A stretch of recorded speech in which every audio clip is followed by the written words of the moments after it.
Selamat datang kembali di kuliah TK2105 Statistika Teknik Kimia dari program studi Sarjana Teknik Kimia ITB.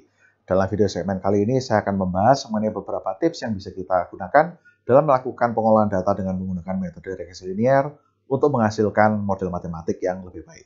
Mari kita mulai. Halo semuanya, selamat datang kembali di Statistika Teknik Kimia dari program studi Sarjana Teknik Kimia ITB. Dalam pembahasan kali ini kita akan melihat beberapa tips untuk melakukan regresi secara lebih cermat. Beberapa hal yang harus Anda cek sebelum Anda melakukan regresi linier. Ya. Yang pertama adalah sebetulnya prosedur yang kita lakukan di dalam melakukan regresi itu mengasumsikan bahwa besaran residual atau kita kenal dengan istilah galat acak atau epsilon ya, yaitu selisih antara Y data dengan Y model, itu terdistribusi secara normal dan independen dengan nilai rata-rata 0 dan dengan varians konstan. Kalau asumsi ini dilanggar, bukannya kemudian kita tidak bisa melakukan perhitungan matematiknya, tetapi akurasi estimasi parameter beta I-nya diragukan. Kemudian yang berikutnya, sebaiknya kita plot terlebih dahulu data pengukuran sebelum kita melakukan regresi.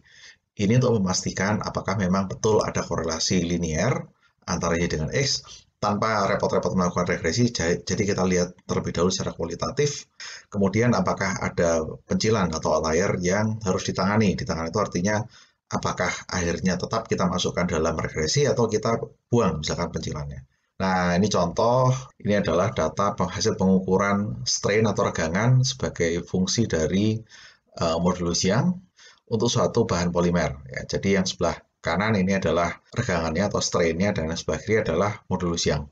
Sebelum kita melakukan regresi, kita coba terlebih dahulu kita lihat kelakuan datanya dengan memplot dalam diagram Y vs X. Dan hasilnya adalah demikian. Maka jelas sekali Anda bisa melihat bahwa ini datanya tidak linear antara Y dengan X. Ya.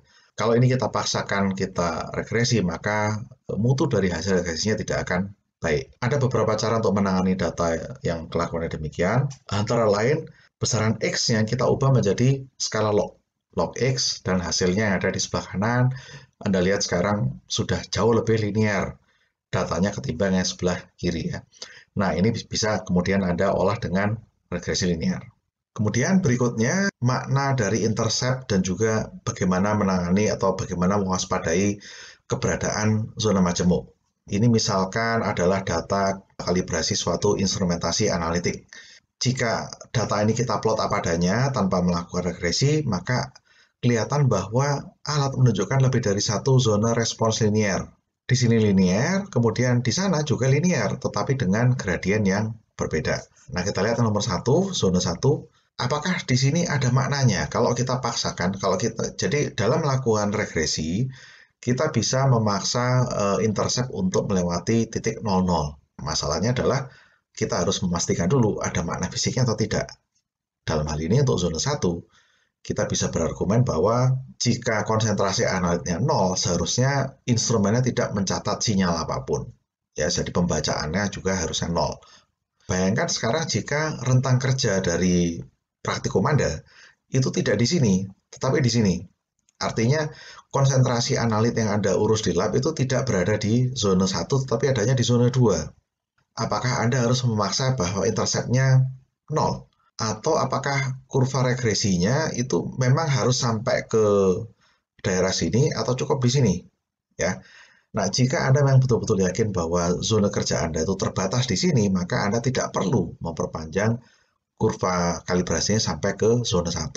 Interceptnya tidak perlu atau bahkan jangan di-set sama dengan 0. Nah, berhati-hati dengan situasi seperti demikian, jadi renungkan lagi apakah intercept itu ada maknanya atau tidak. Kemudian yang terakhir adalah tips untuk menyusun model yang baik. Model regresi yang baik bisa menjelaskan sebanyak-banyaknya kelakuan data, artinya R kuadratnya setinggi mungkin, namun dengan jumlah parameter atau jumlah prediktor yang sesedikit mungkin. Artinya R kuadrat adjusted-nya jangan terlalu jauh lebih kecil daripada R kuadrat. Model yang terlalu sederhana akan memberikan R kuadrat yang rendah, sementara di sisi yang lain model yang terlalu rumit atau ordernya terlalu tinggi akan memberikan R kuadrat yang tinggi tetapi kehilangan arti fisiknya. Risiko dalam penyusunan model ada dua, yaitu kita bisa berhadapan dengan model yang bersifat underfitting dan overfitting.